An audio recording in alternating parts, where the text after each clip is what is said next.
কাশনবিশ, yes sir. 15 মিনিটের মধ্যে এই স্টেশন আমার খালি চাই। 15 মিনিটের মধ্যে? এত তাড়াতাড়ি স্যার? একটা স্টেশন খালি করতে হবে। প্রবলেমটা কোথায়? না না, মানে এত প্যাসেঞ্জার। অল্টারনেটিভ ব্যবস্থা করো। যাদের তাড়া আছে তাদের ফ্লাইটে পাঠাও, যেখানে ফ্লাইট নেই সেখানে গাড়ি দাও। দরকার হলে রেলওয়ে মিনিস্ট্রিতে ফোন করো, স্টেশন মাস্টারকে বোঝাও, টাকা দাও। ঠিক সময় যদি কাজে না আসে তাহলে এতগুলো টাকা দিয়ে কি হবে আমার? খাসনবিশ, এই মিটিংটা আমার কাছে ভীষণ ইম্পর্টেন্ট।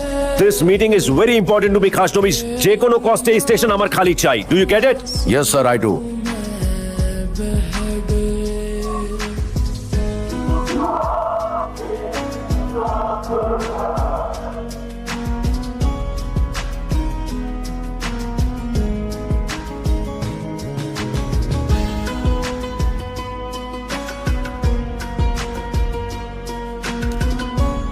বেঈমান, আমার খেয়ে আমার পরে আমাকেই পেছন থেকে ছুরি মারছিস।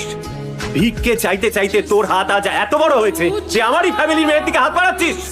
আর তুই, তোকে ছোটবেলা থেকে আদর দিয়ে যত্ন দিয়ে বড় করবার এই পরিণাম? একটা ড্রাইভারের সাথে তুই পালিয়ে যাচ্ছিস। ঠিক, ওর হাতটা ছাড়, ওর হাতটা ছাড়, ওর হাতটা ছাড়, ছাড়।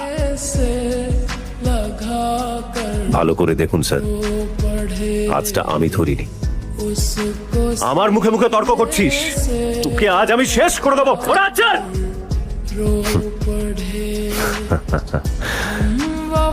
বাহ, আজ আপনি জানতে চাইছেন যে আপনার পরিবারের মেয়ে একজন ড্রাইভারের সঙ্গে কি করে বিয়ে করতে যাচ্ছে। আর একজন কোটিপতি বাবা, সে তার মেয়েকে জিজ্ঞেস করতে পারে না যে সে সামান্য একজন উকিলের সঙ্গে কি করে বিয়ে করলো? আমি তো তাও এখন ওর সিঁথিতে সিঁদুর দিইনি। আপনি তো সিঁথিতে সিঁদুর দিয়ে মালা বদল করে বিয়ে করে ওনার সামনে গিয়ে দাঁড়িয়েছিলেন, তাই না?